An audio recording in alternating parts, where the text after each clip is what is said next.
Boa tarde. Sr. José. Ora, estamos aqui para falar sobre o António Celestino e quero lhe perguntar quando e como conheceu o Sr. António Celestino? Conheci o António Celestino há cerca de 30 anos. Eu próprio é que o procurei, numa altura em que ele ainda estava imigrado no Brasil. Fizemos, logo na primeira vez que falamos, uma amizade interessante e a partir daí surgiu a oportunidade de nos reunirmos frequentemente e de precisarmos um do outro, porque entretanto o António Celestino veio morar para Portugal, para a Póvoa de Lanhoso, para a freguesia de São João del Rei, e dizia muitas vezes que se sentia muito isolado. Ele vinha de uma cidade com 6 ou 7 milhões de habitantes, Salvador da Bahia, no Brasil, onde frequentava rodas de intelectuais com quem conversava frequentemente, e em São João del Rei dizia-me que por vezes queria conversar e não tinha com quem. Juntámos o útil ao agradável, eu gostava muito de conversar com ele gostava muito de conversar comigo, e começámos a ter a oportunidade de nos reunirmos em casa dele ou na minha para falarmos praticamente todas as semanas, uma vez, duas, três.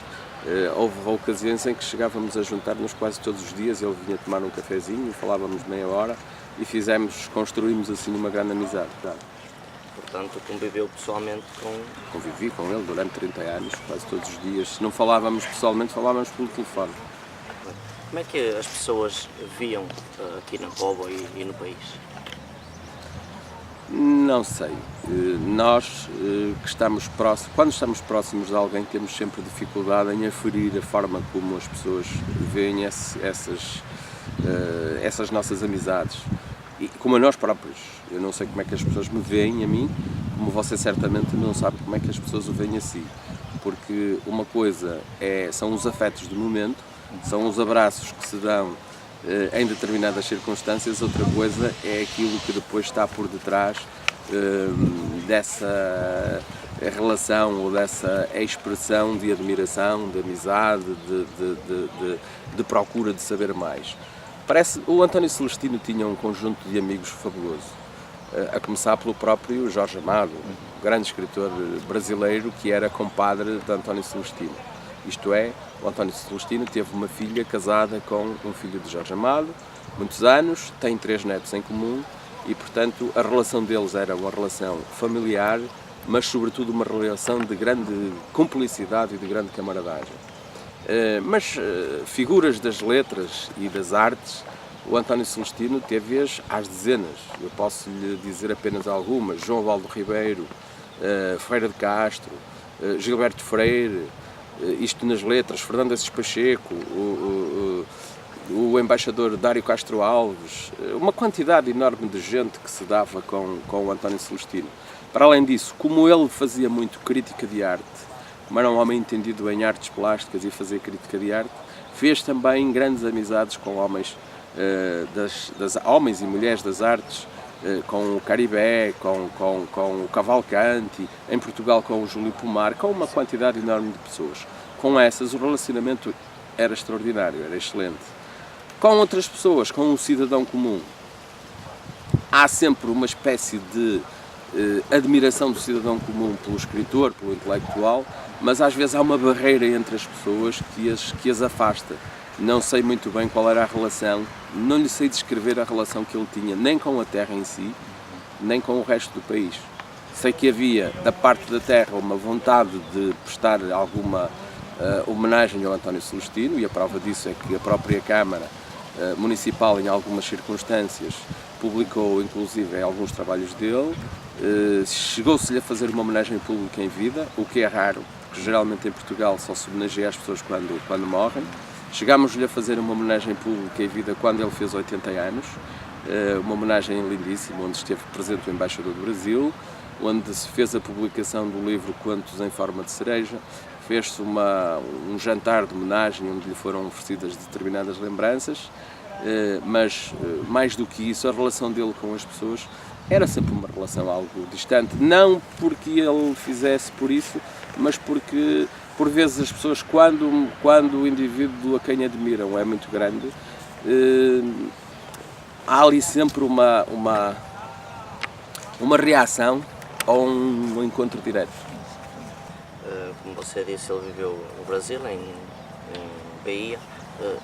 Ele emigrou para o Brasil em 1939, com pouco mais de 20 anos, com o país envolvido, com Portugal envolvido nas consequências ainda da Primeira Grande Guerra. Portanto, aquele período entre as duas guerras mundiais foi um período de extrema dificuldade económica e financeira, quer para o país enquanto estrutura, quer para as famílias e para as pessoas. O António Celestino, sendo descendente de uma família de grandes posses em termos de mercado agrícola, porque o avô dele era proprietário de um conjunto grande de quintas e terras, no fundo, liquidez financeira não havia na família. Portanto, o Celestino viu-se na necessidade de ter de emigrar. Aliás, como hoje acontece com a maioria dos jovens, não é? Que tiram cursos, que até têm formação, mas depois o país não os sustenta. A imigração para o Brasil foi, como sabem, um dos pontos de escape, digamos assim, dos portugueses desde o século XVI, mas muito especialmente durante o século XIX, e a Póvoa de Lanhoso é prova disso, através daquilo que é possível aferir-se por intervenções públicas, pagamento de obras, por exemplo, no caso do Sr. António Ferreira Lopes, que fundou os bombeiros, construiu um hospital, uma série de coisas.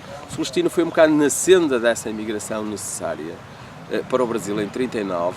Começou por ser funcionário, um quadro de baixa categoria num banco dos irmãos Guimarães, que eram naturais aqui da Póvoa de Lanhoso, e chegou, no fim da sua carreira, passados 30 anos, à administração de outro banco, do Banco Económico, que entretanto tinha comprado o Banco dos Irmãos Guimarães.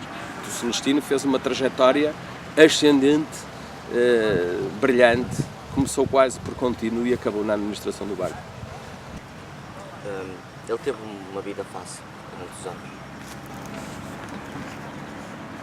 Eu acho que a vida do Celestino, um bocado dramatizada, se pode encontrar no livro autobiográfico, no livro que ele publicou pouco tempo antes de falecer, que se chama Uma Vida em Si Menor. É um título curioso porque apela depois à diferença das musicalidades de Portugal para o Brasil, porque o livro está dividido em duas grandes partes, que é o solo de cavaquinho, onde ele descreve a sua vida em Portugal antes de migrar para o Brasil, e depois fala no solo de berimbau, que acho que é assim, que é a parte onde ele descreve a vida dele no Brasil. Curiosamente, ele escreve sempre uma vida de muitas dificuldades. No entanto, Celestino teve uma vida, como lhe disse, profissional séria, mas também de algum sucesso, ou de bastante sucesso mesmo. Não foi um homem que viveu mal. As suas obras eram reconhecidas aqui no país? Eu não posso dizer que o Celestino fosse um autor, um escritor com grande reconhecimento público. Sabe que para se ser escritor com grande reconhecimento público em Portugal, não chega a escrever bem. Não chega a escrever muito e bem.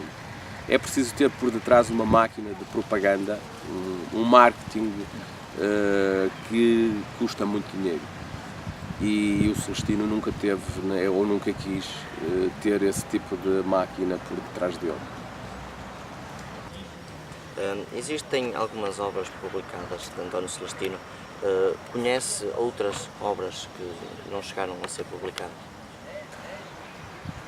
Todo escritor escreve coisas que publica e escreve outras que guarda, ou porque não tem a oportunidade em determinada altura de publicar, ou porque não reconhece em determinada ocasião que aquele escrito, seja uma poesia, seja um conto, seja inclusive um romance. A história da literatura está cheia de casos desses.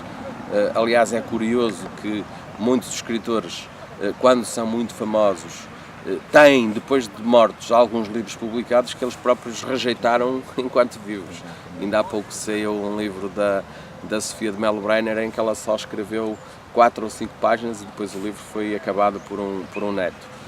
O Celestino também tinha muitas coisas que não publicou, ou porque eram demasiado íntimas e entendeu que não devia fazê-lo, ou porque na altura entendeu que não tinham a qualidade necessária para tal.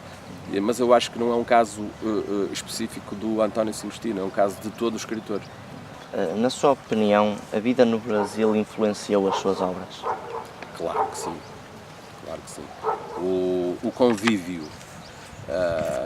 Há um velho provérbio português que diz que para saber, viajar ou ler. O António Celestino conseguiu juntar as duas coisas nele próprio.